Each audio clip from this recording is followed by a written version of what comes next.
Olá, seja bem-vindo ao programa Frente a Frente aqui na TV Mogi News, no canal 15 da sua NET ou no www.tvmoginews.com.br.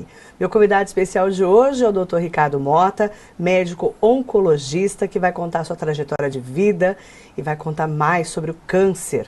Aliás, ele é cirurgião oncológico. Dr. Ricardo Mota, é um prazer tê-lo aqui.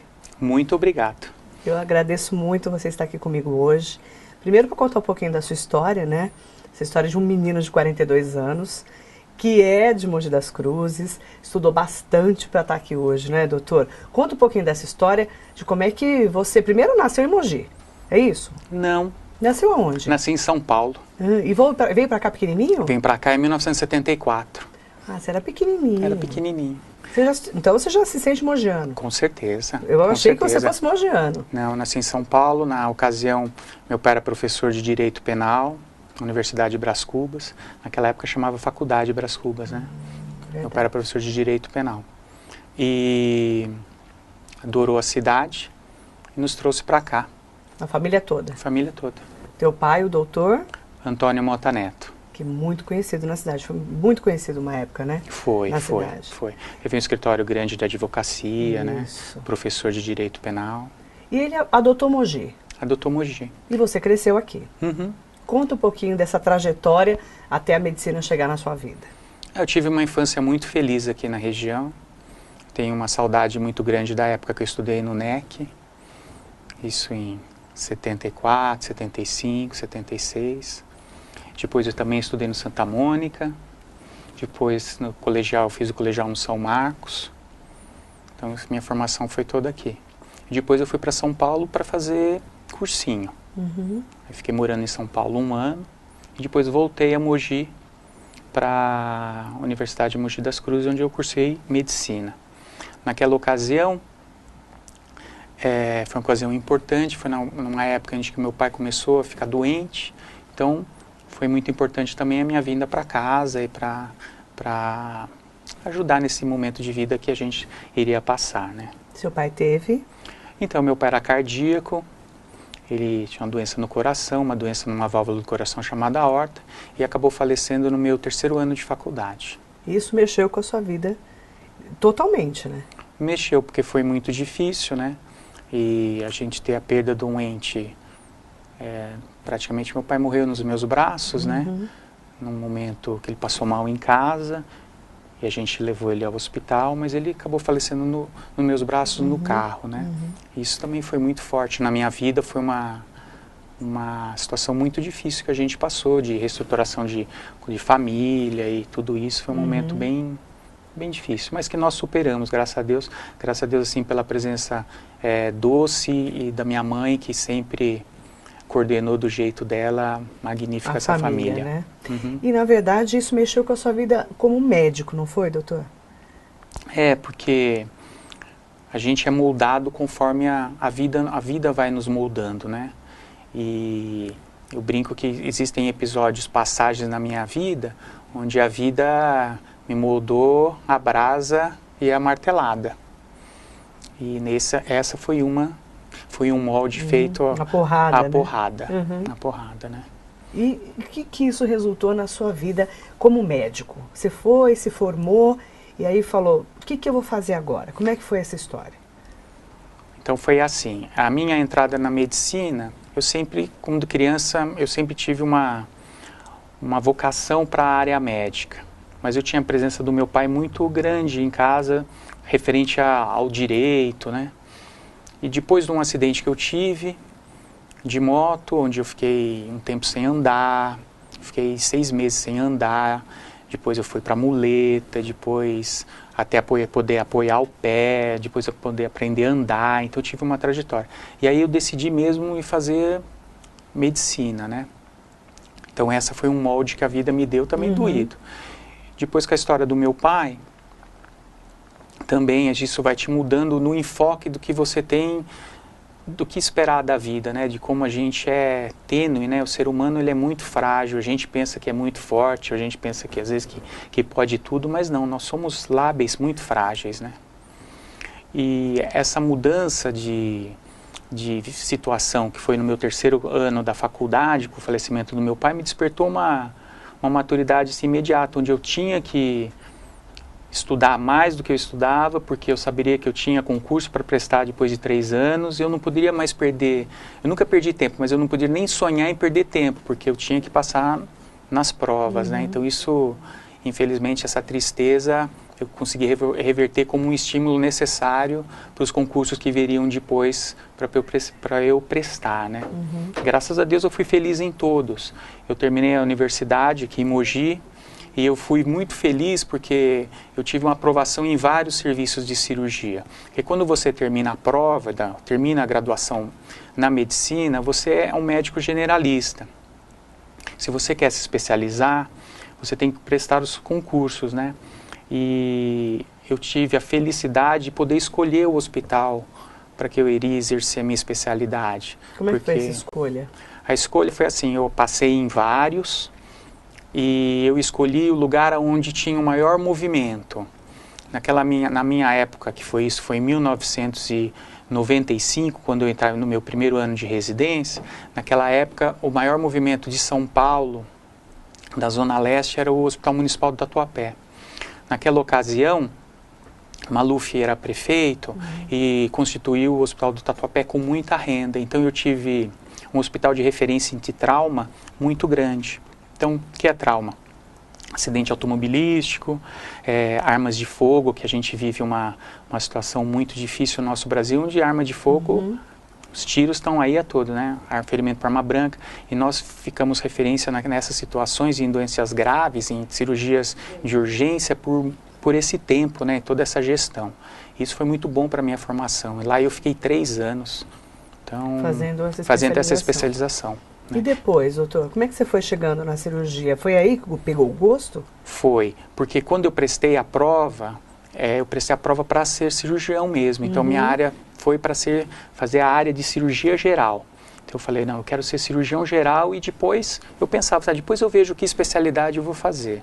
Só que eu me encantei tanto pela cirurgia geral que depois de 2 anos, eu prestei mais 1 ano de cirurgia geral mesmo, onde eu fiz cirurgia do trauma. Falei, não, eu vou me especializar bem na cirurgia geral, né? E aí foram anos muito importantes, que eu acabei até sendo contratado depois pelo hospital para ser plantonista. Isso para mim foi um orgulho danado, porque eu fui o plantonista mais novo, cirurgião mais novo do hospital por um bom tempo. Então isso eu levava isso como orgulho, né, de ser um médico cirurgião mais novo sendo contratado. Naquela ocasião, quando eu fui contratado, com 26. Nossa, novíssimo. Com 26. Já operando o povo. Já operando, sendo coordenador de chefe de plantão. Tudo do trauma, mas tudo de um jeito que um cirurgião geral operava. Completamente diferente da maneira que eu sou hoje, depois de 18 anos de cirurgia. Né? Estava começando e começou pelo trauma. Começou pela cirurgia geral. Certo. E depois a vida me levou na oncologia.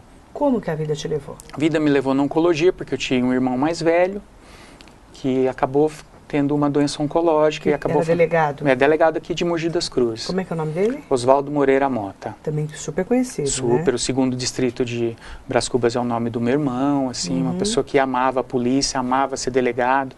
E uma perda que eu tive também, que foi surpreendente. Super novo, né? Super novo. Quantos anos ele tinha? Meu irmão faleceu com 45 para 46 anos. Super novo. Em 6 meses de tratamento. Meu irmão teve um tumor super agressivo. Aonde? Infelizmente, meu irmão começou com um tumor no testículo, que de uma hora para outra foi para o pulmão, mas de um jeito assim extremamente agressivo. Avassalador. Avassalador. Puxa, morreu em 6 meses. 6 meses de tratamento. Isso mexeu com a sua profissão? Mexeu, e isso me apresentou oncologia. De perto, né? Assim. De perto, porque eu tinha visão de tumores, do câncer, como cirurgião geral. E depois, quando meu irmão foi ser tratado num serviço de oncologia, eu vi que aquilo que eu fazia como cirurgião geral era muito diferente do que a oncologia precisaria, né? Então, acabou sendo que o destino me levou para depois eu ser residente na Santa Casa de São Paulo, aonde o meu irmão fez tratamento. Porque depois desses 3 anos, eu resolvi prestar uma outra prova, um outro concurso, e resolvi, não, agora eu vou ser oncologista, né? Aí você virou oncologista. Depois de 3 anos de residência médica. Então eu até brinco com meus colegas, falavam, nossa, mas agora que você terminou seus 3 anos de cirurgia geral, você não vai montar consultório, não vai começar a trabalhar? Eu falei, ah, não, agora eu tenho um sonho, eu quero fazer oncologia. E depois você juntou a oncologia com a cirurgia, como é que foi? A oncologia, quando eu fiz a residência, a gente tinha para entrar na oncologia o pré-requisito. Então você poderia ser cirurgião geral ou clínico geral, depois da especialidade, da residência, né? E aí eu entrei dentro da oncologia na parte da cirurgia oncológica. Então a residência de oncologia você faz a oncologia clínica, você faz a radioterapia e você depois se dedica 1 ano e meio em imersão total na cirurgia oncológica, aprendendo a operar tumores de cabeça e pescoço, tumores ginecológicos, mama, tubo digestivo. Fiquei 6 meses na neurocirurgia, aprendendo como fazer acessos neurológicos. Então, a minha vivência na cirurgia oncológica, nesses 3 anos, foi muito rica. Eu tive imerso dentro de um universo da cirurgia oncológica muito grande, né? E você acabou se especializando em praticamente tudo, não é? Eu sou especialista, eu tenho título de especialista em todas as sociedades aqui, por concurso, né? Na cirurgia oncológica. Então, a cirurgia oncológica me dá pré-requisito para operar mama, para operar cabeça e pescoço, a parte ginecológica, o tubo digestivo, tumores de pele, tumores de partes moles. Qualquer parte do corpo. Porque eu sempre falo isso, as pessoas estranham, porque assim, quando eu conto a minha história, que eu fiz 6 anos de especialidade, então se você somar com 6 anos de faculdade, são 12 anos dentro de uma situação de escola, para depois eu entrar no mercado de trabalho. O que é mais difícil nessa carreira que você trilhou? Porque você trilhou o caminho mais difícil, Sim. mas o mais também estudioso nessa história, né? Você especializou. O que é mais difícil nessa carreira? É esperar para poder ganhar dinheiro, para poder trabalhar no mercado de trabalho? O que é mais difícil? É você abdicar. Abrir mão de algumas coisas. Não é de alguma coisa, da sua vida. De muita coisa. Da vida. Então eu tenho períodos da minha vida... Que você não curtiu nada. Nada. Você passou dentro do hospital. Dentro do hospital mesmo. Era todo dia, e de noite, e de manhã, e foi uma escolha, doutor? Foi uma escolha. Você se arrependeu disso? Não. De jeito nenhum? Não me arrependi. Eu tinha tanto ideal e continuo tendo ainda em acreditar naquilo que eu faço, sabe? Eu tô uma Você fazia pessoa... com amor, né? Isso, e eu sabia que eu queria aprender, eu sabia que eu precisava daquilo, né? Mas assim, foi uma abdicação do momento da minha vida que ele não existiu. Anos, né? Ele existiu dentro do hospital. Você morava no hospital? Sim, morava no hospital. Então, uma época da minha vida, e não foi pouca, eu via minha esposa uma noite por semana, às vezes 2 noites por semana, o resto era só dentro do hospital. Eu lembro que ela levava a mala para mim, para trocar roupa, às vezes um lanche no hospital, isso a gente se encontrava nesses intervalos. E valeu a pena? Valeu, assim, faz parte da minha formação, da minha vida, isso para mim é muito importante, eu tenho assim uma satisfação muito grande desse momento que eu vivi, assim. E hoje, né, depois de toda essa especialização, você opera qualquer tipo de câncer? Hoje eu não opero pulmão, só parede, pulmão e sistema nervoso central também não. Que é o cérebro, isso não. Isso você não opera? O resto você opera tudo? Opero e bem. Você gosta, né? Gosto. O pessoal fala que você adora um câncer, é verdade, doutor? O pessoal que fala. É verdade? Então, eu adoro aquilo que eu faço. Não, adoro arrancar o câncer. Bem feito. Não é? Porque é muito difícil, não é? Porque é muito difícil e ele tem uma técnica para isso. Então, eu sempre faço analogia com um piloto de avião, entendeu? Então, eu comecei voando de ultraleve, depois de teco-teco, entendeu? Até chegar no Boeing. Até chegar no Boeing. Hoje você está no caça já. Isso, e eu piloto no escuro, com o tempo chovendo, de ponta cabeça. Eu opero com as 2 mãos, eu tenho essa facilidade, então se você me dá, eu opero com a esquerda, com a direita. Mas isso foi ano de treinamento, entende? Então é hora de voo. Com vontade de... É hora de voo. De fazer. E eu tive excelentes professores, excelentes mestres na cirurgia, pessoas que eu sempre dedico, inclusive minhas orações, para tudo aquilo que eles me propiciaram. E foi muita coisa. Dr. Ricardo Mota, depois do intervalinho comercial, vai falar de os cânceres. Que câncer que é mais difícil de operar? Depois do intervalo, a gente vai falar um pouquinho mais dessa doença tão maligna, mas que precisa de cirurgiões competentes como ele aqui no programa Frente a Frente. Não saia daí. Estamos apresentando Frente a Frente. Voltamos a apresentar Frente a Frente. De frente comigo hoje, doutor Ricardo Mota, aqui na TV Mogi News. Doutor Ricardo Mota, que câncer que é mais difícil de operar? Aquele que o paciente não se sente seguro. Como assim? Então, isso é muito importante. Aquele paciente que se entrega mesmo, que acredita mesmo... Que vai ficar bom? Que vai ficar bom. Esse é o mais fácil. Esse é o mais fácil. Independente do tamanho do tumor, independente da localização do tumor, esse é mais fácil. Porque eu sei que ele está 100% comigo. Já... Mas a gente tem que confiar no médico, né? Tem. Eu acho isso importantíssimo. Tem que acreditar no médico, né? Não é, doutor? Claro eu que sou tem muito Deus honesto. Acima da gente, a gente sabe disso. Nós somos cristãos, a gente acredita muito nisso. Muito, mas muito. Mas na hora Deus está ali na tua mão, operando com você, né? Sim. E eu sou muito honesto referente ao que o paciente vai esperar daquilo que está sendo proposto. Então, muitas vezes, na primeira consulta, até eles ficam até meio chocados. Mas não é minha... Tem que ser muito realista, né? Extremamente. Então, eu sou extremamente realista porque eu estou lidando com um ser humano que tem uma vida onde ele precisa preparar aquela vida para aquele momento que ele vai passar. Então minhas palavras são claras. E você fala numa boa. Numa boa, porque o câncer nada mais é do que uma doença igual a outra qualquer. Então não precisa esconder o que a pessoa tem, o que a pessoa não tem.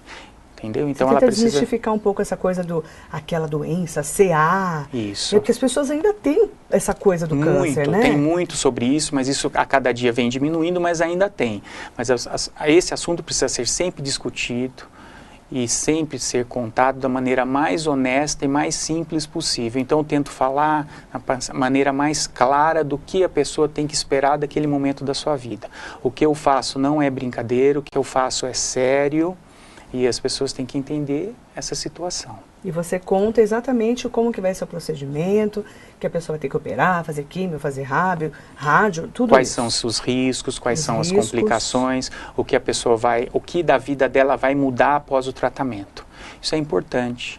A gente tem que ser realista. E muitas vezes vai mudar para melhor, porque você tirar uma doença de uma pessoa, ela tem que entender que ela vai melhorar. Então, essa que consegue captar, fala assim, não, eu vou para essa situação, mas eu vou para o melhor, esse paciente é o que a gente mais gosta. E no organismo, existe um câncer mais difícil de operar do que outro? Isso vai depender de que grau esse câncer está mais avançado. Tem graus, não é? Tem graus. Explica para mim. Para a gente escolher um órgão, qual seria o órgão mais difícil, mais que desafia a gente? Então, por exemplo, você tem o pâncreas. Pela sua localização, ele é muito difícil, pela sua irrigação, os vasos que passam por ele, pela sua ligação com os outros órgãos, pela sua contiguidade, se torna um órgão mais difícil. Mas não quer dizer que a cirurgia não é viável, muito pelo contrário, a gente opera isso de rotina. Agora, isso tudo vai depender de que momento o paciente chega à minha mão. Porque muitas vezes há uma demora para que o doente seja encaminhado para o cirurgião oncológico. Então, que situação oncológica ele chegou? Ele chegou numa situação inicial, ele não chegou numa situação inicial. Então, isso é importante. Quando ele chega numa situação inicial, ele é muito mais fácil. A cirurgia é muito mais fácil, a recuperação, muito mais fácil o seu tempo de vida e muitas vezes muito mais fácil a cura. Né? O tratamento do câncer ele vem evoluindo demais, cada dia novos medicamentos, cada dia novas técnicas cirúrgicas. Isso vem propiciando ao paciente mais vida. Isso é importante. É importante falar também que a pessoa, você fala, olha, você está com câncer, não quer dizer que a pessoa vai morrer. Não é sentença de morte de maneira nenhuma. Porque antes era sempre assim. Sim, hoje nem tanto. Mas esse antes, a gente tem que esquecer. A gente tem que agora se abraçar nas vitórias que o tratamento vem dando às pessoas. É isso que a gente tem que colocar na vida. O tratamento, doutor, é um bom cirurgião para poder operá-lo e um bom tratamento pós-cirúrgico. Evidente. E eu sempre falo que a oncologia ela tem um tripé. Esse tripé é dado assim, ó. Oncologia clínica. É o médico oncologista especializado no tratamento clínico dos tumores. Aquele que faz quimioterapia. O radioterapeuta é o médico oncologista responsável pela indicação da radioterapia. E o cirurgião oncológico, que é o médico responsável pela melhor técnica cirúrgica para o tratamento dos tumores. Então você tem um tripé e em cima você tem um bom tratamento da oncologia. Se esse tripé ele é respeitado, você vai ter um bom tratamento. Então você precisa ter essa estrutura. Precisa, com certeza. E hoje é difícil você ter. Sim, Numa mas a região gente como a nossa é difícil. Sim, mas a gente precisa caminhar para isso. Precisa melhorar o atendimento. Isso. Você concorda? Concordo. Porque quem tem plano de saúde é mais fácil do que para quem é do SUS, não é, doutor? Isso é óbvio, né? Não é você ter um bom atendimento? Eu assim, Marilei, eu saí da área pública, né? Então, eu não sei mais como a área pública está funcionando. No dia a dia? No dia a dia, não sei. O que eu posso dizer, assim, que os meus pacientes têm num médico, eu tento ser o mais atualizado possível. Entendeu? Participar de congressos no mundo inteiro, para poder trazer o melhor para o seu paciente. E além de fazer congresso, o ano passado eu fui para os Estados Unidos no Mundial de Oncologia. Sentei junto com uma banca, com 3 oncologistas e consegui minha filiação como médico filiado da Sociedade Americana de Oncologia. Eles avaliaram o meu currículo, eles conversaram comigo, levantaram minhas cirurgias, eu respondi questões. Então, além de participar do congresso, eu também hoje participo da Sociedade Americana de Oncologia. Que é tudo de mais atual que existe na E oncologia. fiz a mesma coisa na Sociedade Europeia de Cirurgia Oncológica, da qual eu também sou membro filiado. Então, são situações que, para a gente que vive no Brasil, não é fácil eu parar de trabalhar e ir para um congresso internacional. Parar a sua vida para... Não é fácil. Para poder especializar mais. Isso, é muito caro. Você que banca. Eu que banco, é muito caro. E para eu manter a minha filiação, tanto na americana quanto na europeia, eu sou obrigado a anualmente ir lá e conversar com eles. E além de pagar mensalidade. Então, eu digo, a gente tenta ser um médico especialista. Tenta fazer a situação cirúrgica a mais atual possível. Isso eu tento fazer e eu consigo, né? Para as pessoas que estão assistindo a TV Mogi News agora, doutor Ricardo Mota, eu quero perguntar, né? Todo mundo pode ter câncer? Todo mundo. Porque câncer é uma célula que não deu certo, é isso? E todo mundo vai ter. Vai ter? Vai, é só a gente começar a envelhecer. Por exemplo, se eu tiver a felicidade de chegar aos meus 90 anos, eu com certeza vou ter câncer de próstata. Por que com certeza? Porque a gente sabe que com o nosso envelhecimento, as nossas células tumorais também vão aparecer. Então, se eu tiver a felicidade de chegar nessa idade, eu também posso passar por essa doença, me curar e continuar com ela. Se eu me expor muito ao sol, eu com certeza em um momento da minha vida eu vou ter um tumor de pele. Entende? Câncer nada mais é do que uma doença, e se nós envelhecermos, a gente vai conseguir tê-las também. E vai conseguir curá-las, e vai conseguir tratá-las, entende? A gente tem que se desmistificar. É evidente que as pessoas que têm um tumor de uma maneira agressiva, elas não vão conseguir chegar aos 90 anos. Mas, às vezes, se a gente atravessar a rua sem prestar atenção, eu também não vou conseguir chegar aos 90 anos. A vida não é matemática, a gente não adianta ficar fazendo muito plano, não. O importante é viver o momento e viver bem, né? E quando a gente fala em longevidade, você fala da qualidade de vida, estamos envelhecendo, o Brasil, o mundo está envelhecendo, você fala em... É interessante a gente poder falar disso, né? Porque no Brasil a gente não está preparado para envelhecer. A gente não vai ter... Não é verdade, doutor? Todo mundo vai ter câncer, nós vamos supor. Como é que nós vamos nos preparar para essa história toda daqui a alguns anos? O importante, que na minha visão, é nós entendermos que somos finitos. Nós temos começo, meio, fim nessa existência aqui. Eu não vou ficar para semente. Para semente, tá certo? E tentar nos prepararmos para isso. Tendo uma boa alimentação, fazendo exames periódicos, cuidando da nossa pressão, né?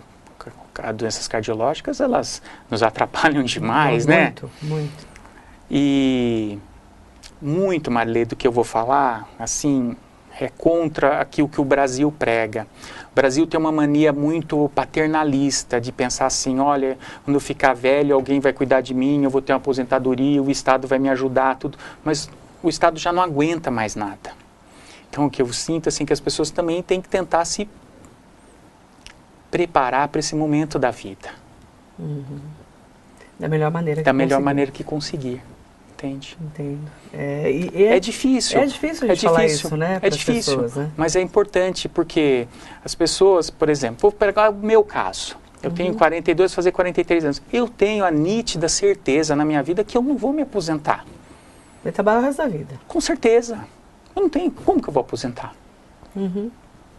Não é verdade? É. Não vou Você já aposentar. tem isso na cabeça. Eu já tenho isso na cabeça. Eu nem mais me preocupo. nem pensa em aposentadoria. Nem penso, porque tem isso, não tem isso mais. Por exemplo, você vai para a França, eles querem aposentar a pessoa agora com mais de 70 anos, né? Assim, isso vai evoluir. Então a gente vai chegar numa situação onde nós vamos ter que trabalhar para o resto da vida. E as pessoas têm que entender que isso vai ser assim para todo mundo. E se planejar também. E se planejar. Interessante, né? Como a gente vai ter que mudar a visão de vida. Exato, porque existia um período onde a nossa taxa de mortalidade, por exemplo, a nossa idade média do brasileiro era muito baixa. Então a previdência social ou privada era capaz de planejar, falar assim, não, até os 50 anos... O cara já está morto. Já está morto, mas hoje não, hoje você pode ver, às vezes as pessoas estão vivendo mais tempo na sua aposentadoria do que quanto que contribuiu, prática. Isso não há matemática que fecha. Então, por isso que eu vejo que a médio e longo prazo, eu não vou... mudar a nossa visão. Interessante, né? E aí quando a gente fala em Brasil, doutor, eu sei que você com tanta especialidade, né, e tão conhecedor desses assuntos, como é que você analisa o Mais Médicos aqui no Brasil?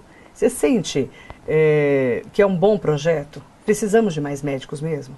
Eu acho que o que a gente precisa hoje em dia é de discussão sobre os assuntos. O que eu quero dizer? Já foi o tempo onde tudo era imposto. Né? Nós vivemos numa época de um país onde a gente viveu numa ditadura onde o que era escrito pelo governante era lei, ponto e acabou. Se você não gostasse, você era mandado embora. Então, eu acredito que o Mais Médico, o que falta para essa situação? Para que os conselhos que regem a minha profissão, porque eu não posso fazer o que eu quero, não é? Claro. Eu tenho um código da minha profissão. E essas pessoas que regem esse conselho, tanto os conselhos regionais de medicina como o Conselho Federal de Medicina, na minha opinião, deveriam sentar junto com os governantes e aí montar ou mais médico ou menos médico, o nome que eles achassem melhor, mas de uma maneira conversada, coordenada, não uma maneira política. Porque, infelizmente, o que a gente está vendo hoje é assim, é uma imposição do governo, goela abaixo da sociedade, porque não é só do médico, ele não é aquele um médico que vem da Argentina, de Cuba, ele vai me atrapalhar, não é isso. Mas ele vai cuidar de alguém que não está tendo escolha. E essa pessoa, o governo, ele tem que dar escolha para que a pessoa seja tratada por um bom médico. E quem é esse que está vindo aqui tratar? Então, esse tipo de discussão eu acho que precisa existir.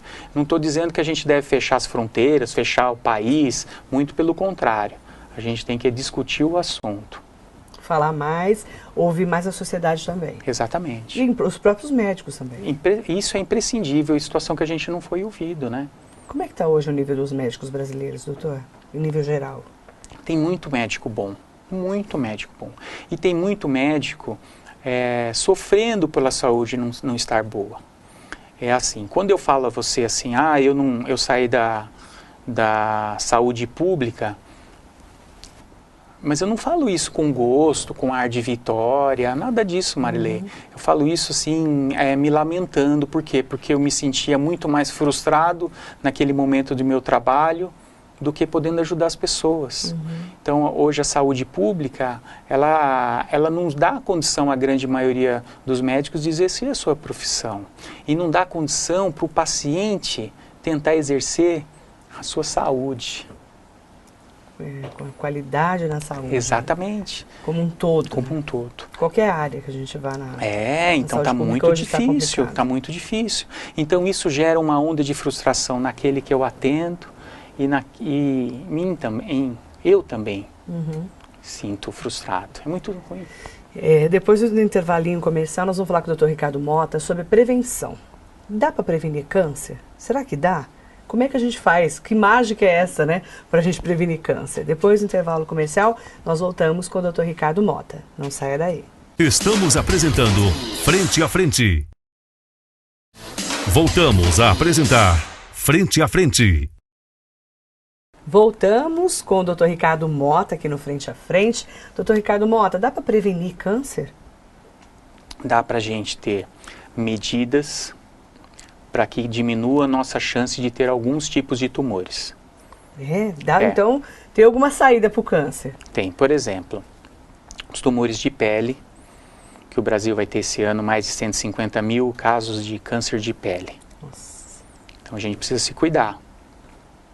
Filtro solar. Filtro solar. E as pessoas fazem muita confusão no câncer de pele, pensando que é só porque a pessoa que vai para a praia, mas não é nada disso. A gente vive numa zona rural aqui de Mogi, trabalhadores trabalhando no campo, então eles precisam de proteção física, precisam estar com vestidos, com chapéu, aquele chapéu que cobre a nuca, orelha. Tem gente que não sabe, né, que tem câncer na orelha, né? Exatamente, tem muito. Tem, né? Tem. Então, por exemplo, outras medidas que a gente pode fazer: controle do peso, controle da pressão arterial, atividade física, diabetes. Além disso, exames periódicos. Na mulher, Papa Nicolau. No homem, exame da próstata. A partir dos 40 anos, mamografia para a mulher.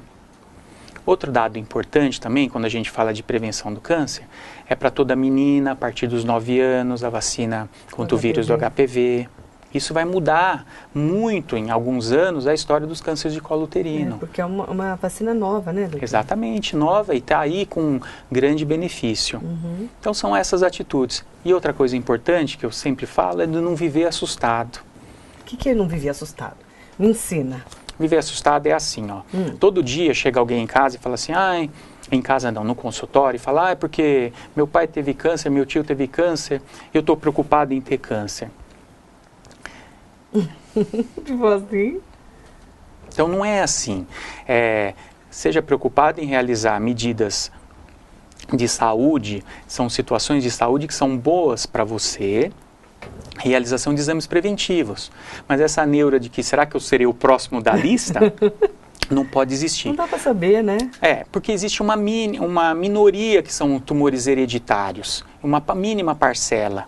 Entendeu? Então, pessoas que teriam que tomar mais atenção, por exemplo, uma mulher onde a mãe teve câncer de mama, a tia teve câncer de mama, a avó, essas gerações todas, aí ela é uma paciente que requer mais cuidado, ficar mais próxima e medidas até para que ela não tenha essa doença.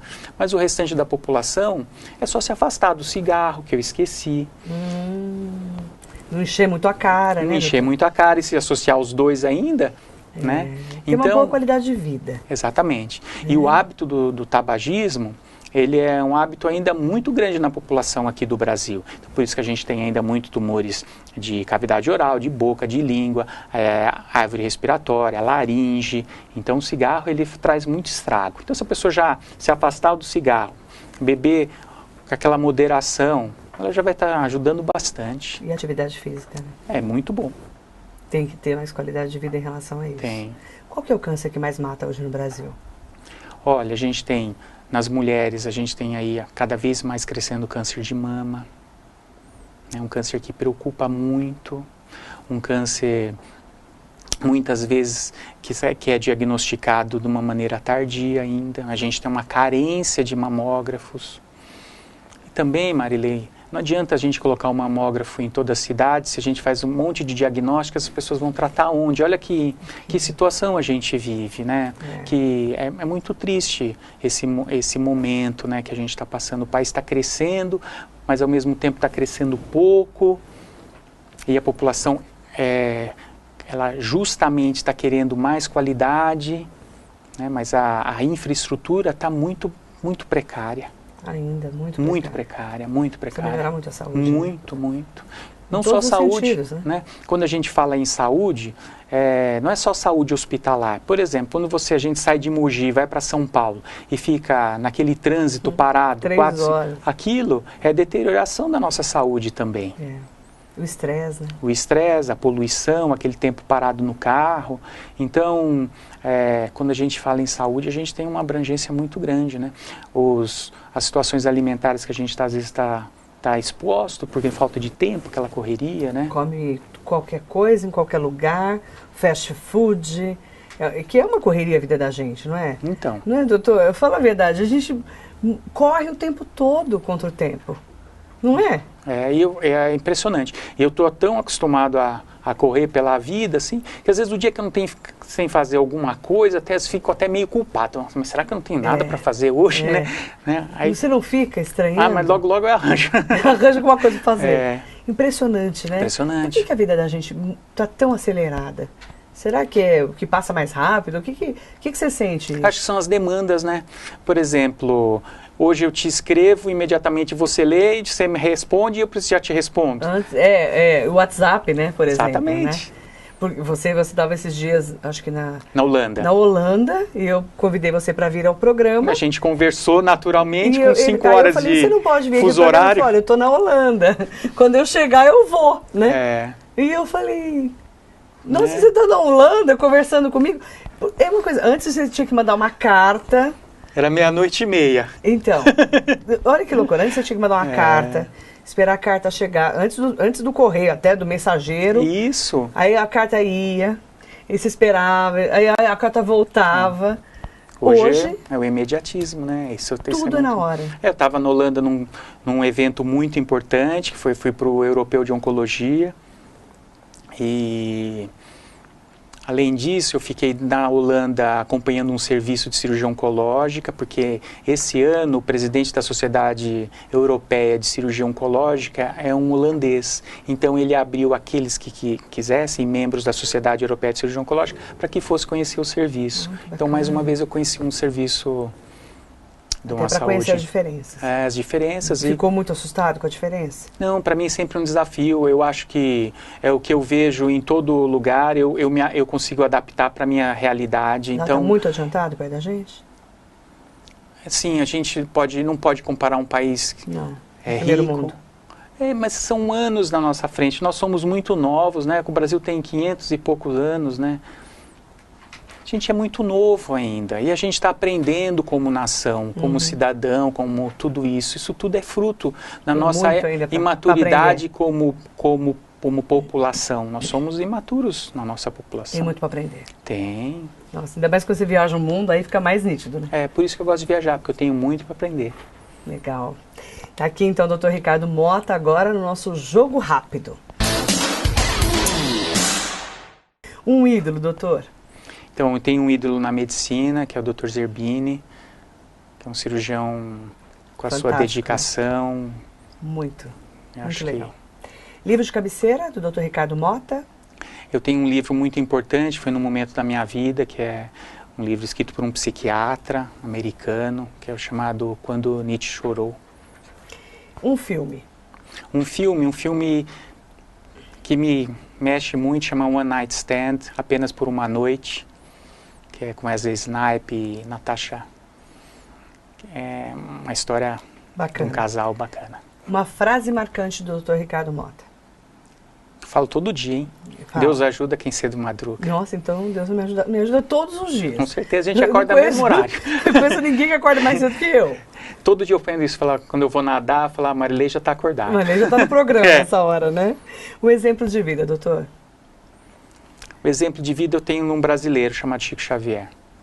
Um grande cara, né? Independente da religião ou não, mas como exemplo de brasileiro. Um hobby? Um hobby, eu gosto de andar de bicicleta. Cor preferida? Azul. Dia ou noite, doutor? Dia, completo, sou do dia. O que você faz nas horas vagas? Adoro o cinema.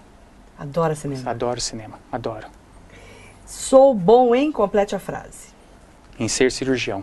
Ser cirurgião. E péssimo em quê? Eu sou ruim em eventos sociais, eu sou uma timidez em eventos sociais danada, não gosto, eu fujo disso. Você é meio tímido, né? Sou. Eu sou... Por quê, né? Um homem de 1,87 m de altura, bonitão e tímido, doutor. Então, você nem me conhece. Combina. Combina, mas é a verdade. Né? Que você fica meio timidão. Às vezes a pessoa acha que você é metido, né? Mas não sou, eu não gosto, eu fico meio... Tanto é que Você raro meio você vai quietão. me ver em evento. Você quase não aparece, Senão é eu verdade. vejo que nem mim, já aparece isso. Sai correndo. Lembrança da infância, doutor, qual que é a sua melhor lembrança? Lembrança? Minha primeira escola, que foi o NEC, eu tenho uma lembrança muito grande da minha alfabetização, daquele momento. Quando era pequenininho. Pequenininho. Um esporte? Adoro nadar. Todo dia. Se eu puder, eu vou nadar todo dia mesmo. O que você mais curte na internet? Na internet? É. Tudo, e porque ela faz tudo ao mesmo tempo agora. Ao mesmo tempo escuta música, ao mesmo tempo e-mail, ao mesmo tempo... Tudo. Baixa um filme, lê um livro, adoro. Curte tudo. Tudo. Estou sempre conectado. Um lugar? Que eu amo? Nova York. Foi quantas vezes já? Perdi a conta. Qual que é o sonho do doutor Ricardo Mota? Meu sonho? Conhecer o mundo. Você conhece muitos países. Conheço, mas falta muito. Quantos mais ou menos? Já conhece? Já contou? Não. Não, nem contou. Mas conhece bastante já. Conheço bastante, mas vou conhecer mais. O que você não suporta nos outros, doutor? Falsidade. Não suporto. E eu tenho um sexto sentido que eu sei quem é falso. Você sabe? Então você sabe que eu não sou falsa. Você é minha amiga. Não, é porque a gente conhece mesmo. Conheço. Você porque não olha no teu olho. Exatamente. Né? Não olha assim, né? Não é verdade? Por isso que aqui o programa é frente a frente. E eu olho no olho. olho mesmo. É olho Na no alma. olho. Né? Pessoa que não olha no olho da gente tem que tomar desconfiança, viu? Tem medo de quê, doutor Ricardo? Tem medo de câncer? Não, tem tenho medo medo. de ter câncer? Como? Eu não. Você não tem medo? Não, já falei pra você, se eu ficar com 90 anos eu vou ter, não tem isso não. Não tem medo de ter câncer? Não tenho. Tem medo de quê? De não ter medo. Você não tem medo de nada? Não, eu sou uma pessoa que eu tento ser um camaleão. Se não tá aqui, eu vou mudar de um lado, vou correr para um outro. Eu me viro. Você é bem assim, né? Um momento e vamos tocar a vida. Vamos tocar a vida. Por mais que eu sofra, por mais que eu precise de ajuda, por mais que eu reze, mas vamos tocar a vida. Qual que é a sua religião? Você tem? Eu gosto de um lugar muito bacana aqui em Mogi, que é o Cáritas. Você é espírita? Eu sou espírita, eu acredito em muita coisa. Em vida após a morte? E acredito em missão. Missão. Missão. Você veio com uma missão? Você também. É? Ele também, todos nós. Todos nós? Você todos sente nós. isso? Eu sinto. Que legal. Que bom qual ter uma missão. Eu tô animada já. E o nosso grande problema é que muitas vezes a gente foge da nossa missão. Eu concordo com você. Tem muita Entendeu? gente que foge da missão. Isso. Concordo. Tem mania, doutor? Mania? Mania? A minha mania é do perfeccionismo naquilo que eu faço e a minha vida é muito direcionada ao trabalho. Minha mania é de ser cirurgião. Mania, né? É mania. Eu quero que você deixe uma mensagem para os nossos telespectadores, para os nossos internautas, para quem está assistindo a TV Mogi News agora. A mensagem que eu tenho da assim é de esperança. Na esperança, na doença que eu mais estudo e que eu mais trato. O câncer a cada dia mais tem cura, cada dia mais tem tratamento, independente do seu estágio. É uma doença igual a qualquer outra, que sendo bem tratada, bem conduzida, a gente tem bons resultados. Então, o câncer dá para tratar e dá para curar. Dá. Bacana. Ótima mensagem de esperança, né? Para quem de repente isso. está com câncer agora. É o que mais a gente precisa. E nunca a esperança ela tem que sempre estar no nosso coração, em tudo. Acreditar. Em tudo. Acreditar. Crer sempre. Bacana. Escolheu Bruce Springsteen para fechar o programa? Conheço, que escolhi. E você gosta? Eu gosto. Bacana. A música? Born to Run. Born to Run, para fechar o programa com o Dr. Ricardo Mota. Obrigado pela entrevista. Adorei. Eu também. Muito obrigada. Muito obrigado mais uma vez. Muito obrigado. Beijo. Parabéns pelo seu trabalho. Eu conheço o Dr. Ricardo Mota como médico, inclusive já me operou, inclusive. Esse corpinho já passou por ele, né, doutor? Um super médico, né? Super cirurgião. E claro que tem uma história aí de muito sucesso pela frente. Desejo muito sucesso. Muito obrigado. Muito mais prosperidade, inclusive, na sua vida. Espero que você tenha gostado, aprendido um pouco mais sobre o câncer, sobre a cirurgia oncológica e também olhar um pouco mais, né? Um pouco mais gostosa a vida, não levar a vida tão a sério. A gente não vai sair vivo dela mesmo, né, doutor? Não. Você acabou de falar que todo mundo é finito. Isso mesmo. Então, vamos levar a vida mais na boa. Espero que você fique na boa aí no programa Frente a Frente. Obrigada pela audiência, um beijo e até mais.